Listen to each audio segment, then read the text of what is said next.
Hello everyone, we are Iván Mayordomo and Alberte Bouso. and we are going to present the program we constructed for the first assignment on the course Computer Applications in Power System. And first of all, we are going to run the program, and we see it shows a simple guided user interface with some buttons. First of all, it's noticeable that if we press a button that needs a previous step to be carried out, it actually shows in the screen that step should be done. And then, first of all, the files should be parsed, then stored in the MySQL database. Then we can obtain the bus branch topology, which shows all the branches and all the buses, and then we can see the Y-bus matrix in display, and also the Thévenin equivalent from every generator, that the impedance of the Thévenin equivalent from every generator in the system. So how it goes? First, the class assignment extends frame, which is imported from AWT package, and then we declare all the variables first, and we call this subclass assignment 1, which has all the buttons. Here we can see the first button, which does the parse, and then calling all the methods necessary for it. Second part, MySQL adding the button, also calling all the methods necessary to carry it out. Third part, button that calls the actions for topology with all the methods necessary. And fourth part, showing the Y-bus. Here there's a label with our names, and here is the fifth button, which shows the Thévenin equivalent, which also the action, and this function allows to close the window with the closer. Here are the final elements, the size of the frame, and the title. We are going to explain how we performed the first part of the assignment. This part consisted about parsing the files from the XML and get the desired information from them. So with this aim, mainly we just load and convert the file into a normalized document that our program Eclipse and with Java can read the desired files. Mainly for this aim, we designed one class that is called file reader that has different methods that allow to get a different array list based on different constructors that will allow to have correctly stored information. So the file reader, the main thing is first we are going to create a node list with the different information based on the tags of the theme. Like for example, we want the base voltage, we have to search for the get elements by tag name CIM base voltage. We do the same for the files for the elements of the SSH files. We convert them to node list, and then we are going to convert this into array list based on a constructor in order to have the correct information, as I said before. And for example, the array list base voltage is going to have the same elements. It's going to have our RDF, a name, and nominal value. These are the attributes that were required from the assignment. The method to get this information is called extract base voltage. That basically what it does is converting the node list into an element list and finally get the desired information with the correct commands, like for example get attribute or double parse double. Also, we printed out these things in order to make sure that the information we were getting was correct. It was two tricky things about this part. One is how to merge the information from the EQ file to the SSH files. That's what we have. Another method for that, for the list that we wanted to get information from both sides, and also when we wanted to get the base voltage ID. That's when we have the complete methods. So, for example, the merge will take as an input the one that you generated before with the values that you were able to get from the EQ file, and now we're going, if the RDF from the EQ and the SSH are the same, we are going to add the P and Q from that file. And finally, for getting the base voltage, we are going to apply the same methodology, but in this case we're going to compare for a previously already done list of base voltage that allows us to compare the base voltage ID with the equipment container and so on. And finally, we will have everything that we desired, and we will store everything in array list in order to use later in the topology. So for the second part of this project, we wanted to storage the information that we got already stored in an in-memory database that it was the array list. We want now to store it in the external database that is going to be an SQL using the MySQL software. So for this aim, basically we are going to read again the file, and we are going to apply the method SQL database with the following inputs, where power system is the name of the database that we are going to create in our in our database. So basically this method, through a series of commands, enters with the username and password and the time zone. We enter into the correct database, and finally we're going to, once the connection is already established, we're going to first of all create a series of tables that will have the name of the array list that we had before, like for example base voltage, substation, and so on. And as columns we're going to have the RDF, the name, the nominal value, and as primary key the RDF, that is going to be the one that will be the main column. Once this table, the different tables that we want to create are already written, we are going to add the information from there.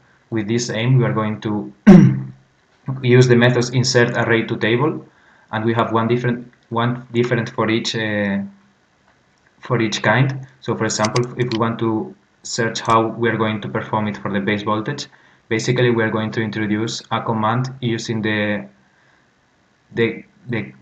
kind of code that you will use for SQL. So for example, insert into the table name that we said before the values, and we get here through a loop for the different RDFs, names, and so on, and we allow us to store it. So if we run the program, basically once this is parsed, we store it in the SQL, and when we enter in the SQL, we have here our database power system with different tables. As for example, we enter in power transformer end, and we have the values that are from our interest, like the RDF ID, the name, the admittance, and the impedance, and the values for getting the impedance of the transformer.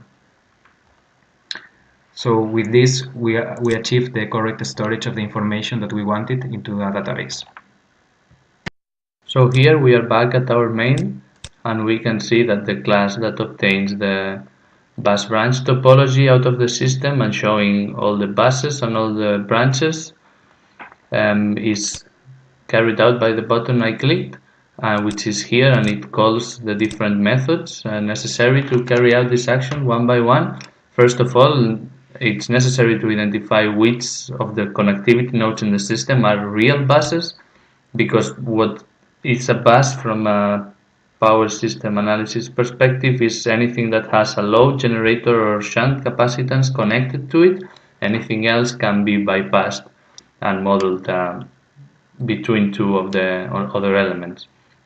And therefore, first method is to identify which are these elements, just with for loops that identify them, and then for the buses with a list of LGS, we can see which ones are real buses by looping through the connectivity nodes and comparing it with the terminals that are connected to these elements. And once we have done that, we can identify the branches. First, we need to see the lines and transformers, make a list, an array list of all those elements, list and transformer, and finding the open breakers. And with those two array lists, we can find which terminals are good by looping through all the terminals and seeing which of these terminals that the system has actually has a second terminal at the other side of its physical component, meaning that it will detect all lines, transformers, and breakers that are closed. That is why we call the open breakers, in order to avoid closed breakers. In the case of the files that we are analyzing, it's not the case, but if there were any, this would detect those. And then we need to find every two terminals. Starting from a bus, it finds a terminal in that bus, and then a second terminal at the other side of any physical component in that connected to that bus. And then it starts building the branches by finding another connectivity node that has that second terminal, and if that connectivity node is a bus, the branch is closed, and if it's not a bus, then it finds another terminal connected to that second connectivity node, which is our third terminal, and starts the whole loop again with finding two terminals again. So those are all the classes and methods, all the methods necessary for the loop, and it writes down the whole topology for both the buses and the branches. We are back again to the main file, and now we're going to display the fourth part. That basically is the one that allows you, from the topology analysis, allows you to build the Y matrix. So as Iván explained before, from the topology, we get this different information. We get the information from which bus to which bus is connected something, like can be a transformer or can be a line, and the impedance and admittance that is present in that connection. So once we have this information, we can show the Y bus, and this is performed through some calculations that we are going to explain now. The first one is the calculation of the per unit values. These per unit values are based on the power that we have set like as the maximum of the synchronous machines that we have in the system. Then, using as a reference the array list of the base voltages of the system, we are going to create a new array list of the type per unit value that we just created, that basically will give us a RDF as an identification that is going to be the same as the base voltage ID, a power that is going to be the same for each one, the voltage that we get from the base voltage ID, and finally the impedance that is built for every case. Once the per unit values are performed, we are going to build the Y bus matrix through this method. This method basically, first of all, builds a matrix empty of the size of the nodes, and then it starts to fulfill itself through a first of all it gets the values in per unit of the that we showed before, because the values that we get from the topology are in absolute values. So once we have the base values for the per unit and the absolute values, we can get the per unit values through this method that needs to fulfill some kind of requirements depending if it's a line or if it's a transformer. And when finally the per unit values are done, we can fulfill the Y matrix through these two methods. We have set one method once the element is diagonal, and another one when the method is non-diagonal. So when it's diagonal, we are going to get the value itself, like it's going through a loop, and it's going to add all the elements connected by all the admittance connected to to the node, and also the inverse of the impedance. In the other hand, for the non-diagonal elements, we are going to get the values that are connected, but only the negative value of the inverse of the impedance, since for the non-diagonal elements, the admittance is ignored. As an extra point of our project, we would like to show you how our program performs with different XML files. So basically, these are the ones that we were using during all the project, and basically the ones that the program was designed for, but we did it in a way that we designed the program in a way that it can run with other files. So for example, here we have other files that were provided by our professor during the classes, that we are going to run it now, and we are going to see that the Y matrix is performed as well. It is worth noting that the user interface of the output was designed in a hard-code way, which means that if the size of the matrix is not 5 by 5, the result is only going to be performed in the console. If not, it's not going to appear a new window as we saw before. So now if we run the program,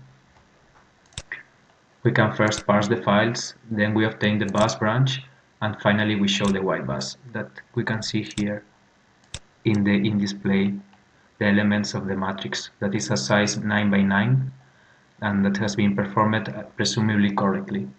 So this has been so far. This is our project.